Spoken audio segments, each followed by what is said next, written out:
Thank you. What is going on out there? What are people seeing?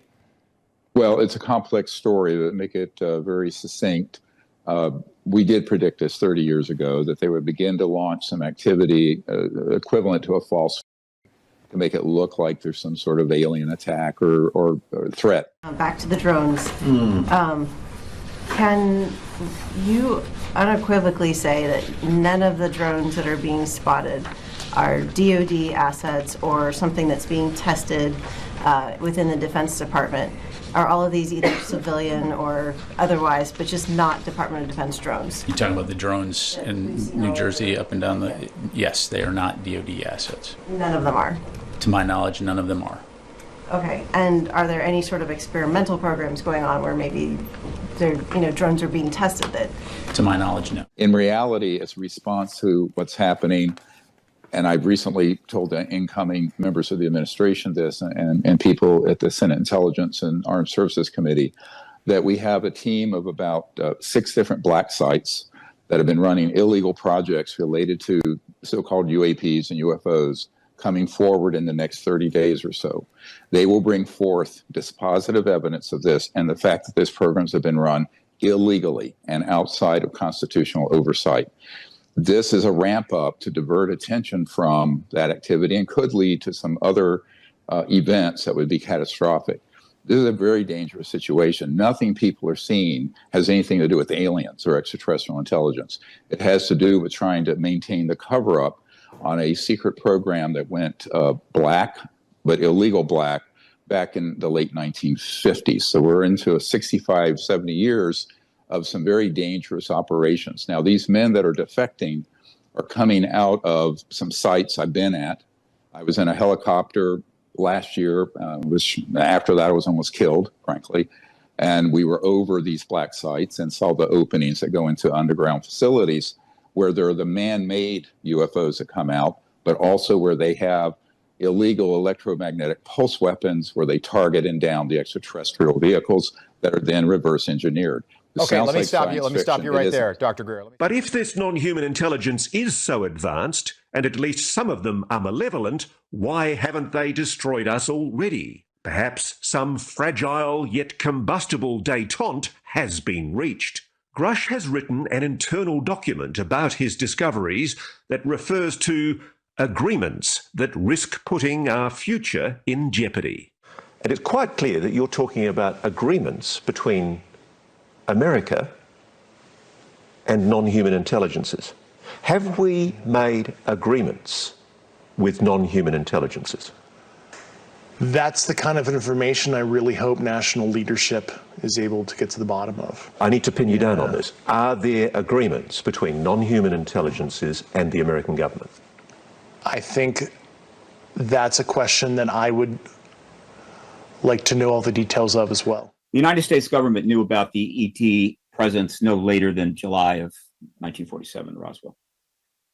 Made the decision at that time to keep that from the American people. Fine. Almost exactly 5 years later to the week, there was a significant flyover of Washington, D.C. The U.S. government had a problem.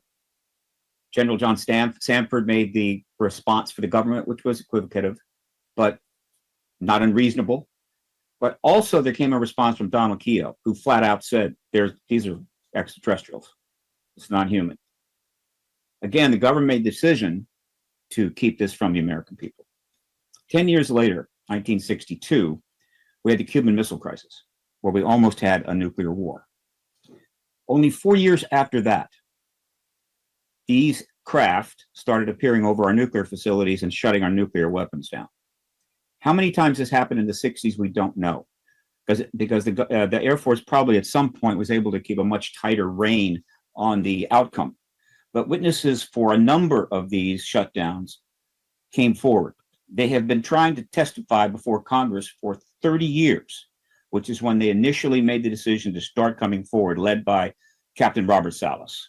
The government has not allowed them to testify, and in fact, it has virtually ghosted them. It was about the only thing they could do. All right. And so that was in the 60s. Again, the government kept this from the American people. Decades went on. And then we start to approach what I think is the end game. the end of the truth embargo. And we start moving into that 7-year period starting in 2017.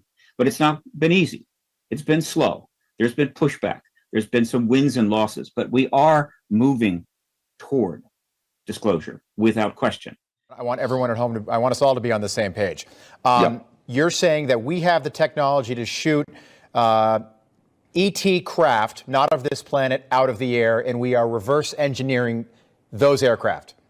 100%. And there are multiple men coming forward. They've been with JSOC and Special Forces, who are also NOCs, an unofficial cover in corporate world. One of them's been there about 29 years and is very senior and has all the evidence, and they'll be releasing the evidence and the information. Now, this creates a dynamic because it's happening before the inauguration. They plan to do it sometime between now and early January.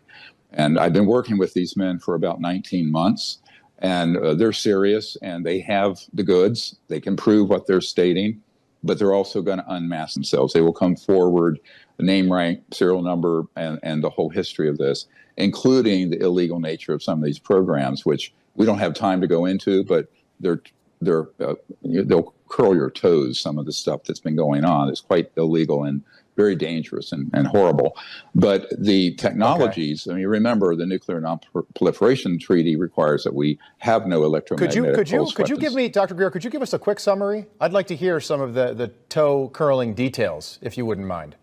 Well, for example, they have been able to confirm one of our whistleblowers' testimony, who's a Marine, Michael Herrera, who was present at an event, stumbled across an event during a rescue mission after the Indonesian earthquake in 2009.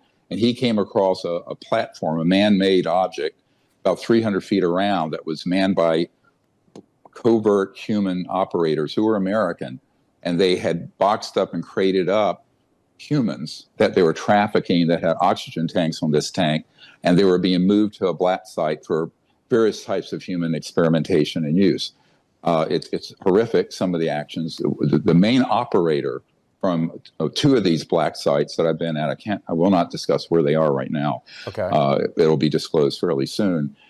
He actually had personal knowledge of that. So when this whistleblower came forward, who was taken to the Pentagon Aero Office and Senate Intelligence Committee, he approached me and confirmed all of it.